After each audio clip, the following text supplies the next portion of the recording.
So chipping, it can get a lot of people a bit anxious and nervous, thinking about techniques. And there's a few things that people tend to do wrong, but a lot of the times we're looking in the wrong places to be a confident chipper, a consistent chipper.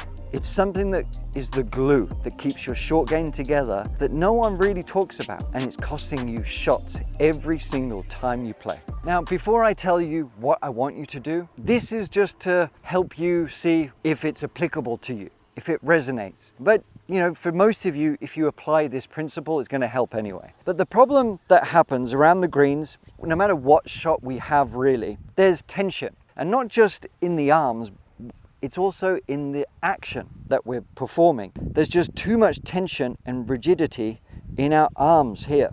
And what that does, because we're trying so hard to get a good technique, what that does is it creates this maybe a good form and shape, keeping the triangle, but because we're tense here, we can't feel the weight of the club. We end up dragging the handle forwards this way and stabbing it. Everything sort of slows down.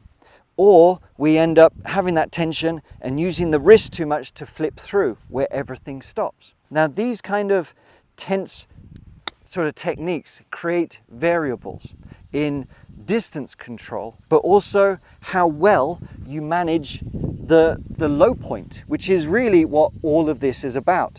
We're trying to make sure that we can repeat the strike using the bottom of our clubs, whether it's a 60, 56, 58, doesn't really matter. We're trying to catch the ball and the ground. In actuality, we're getting the ground a little bit earlier with our wedges because we're using the bounce, but we want to be able to repeat this action without ever really taking a divot, okay? And as soon as we alter our tension and our tempo, and that's the key that we're going to work on today, it's going to be tempo and tension. And when we do that, all of these shots are going to be so much easier. Here's what I want you to do. First of all, before we get into the main sort of tempo aspect, I want you to really be aware when you take a couple of little practice swings right now, like get up, try it. Even if you don't have a club on hand, just sort of do it with your hands and try and replicate your own kind of method and technique. And I want you to observe how much tension you have in there. And I also want you to observe, where are your arms hanging? Are they sort of hanging straight down? Are they tucked in tight? Where are you sort of positioning? Because we want to have the arms hang pretty freely, but we don't want them to be rigid and tight. We also want the triceps up here to be touching our body. The reason why that's important is because we want to have connection without too much restriction. And having the triceps does a couple of things. It gives us that connection with our chest and core, with what we're trying to do, which we'll get on in a moment. But it's also ensuring that our arms are kind of facing a little bit more up rather than pointing out this way, which causes, you know, whether I'm doing this to exaggerate, but to cause this sort of rocking action, okay? That's what we don't want, because this tilting action causes those dig-in shots. The shoulder kind of goes down and we end up hitting it behind the ball a little bit here. We want to have an action that is more rounded. Instead of the action feeling like we're lifting it up and then trying to drag it across or even help it up in the air, the weird sensation it might be at first is to feel like everything is going more around you. But we're not disconnected with the hands. That's why the triceps are important.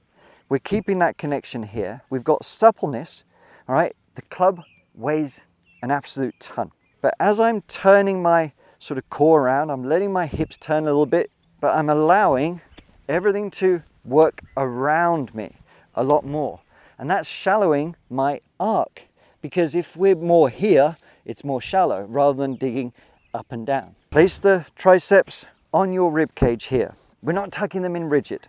I've got the elbows very soft. My grip is firm, maybe like 3, 4 out of 10. It's certainly not falling out my hands, but my wrists are supple. And the engine for my action is not so much the club head. It's not trying to pivot the arms. I'm just allowing them to follow around as I have this sort of rotational feeling. And that might feel a little bit weird at first, but I want you to do that. And don't pay too much attention to the pace of what I'm doing here. We'll get onto that in a minute.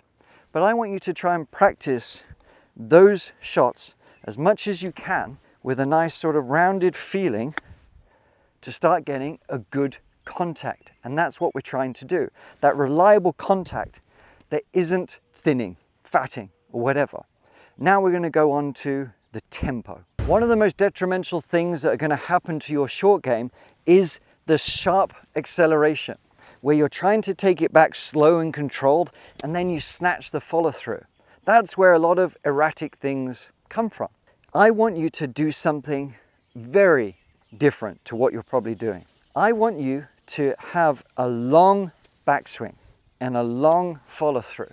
The sensation is actually going to feel like you're swinging way too long for the shot that you're trying to do. So before, you might be like here, this kind of pace for a little shot in front, but I want you to double that, okay? Really try and exaggerate it.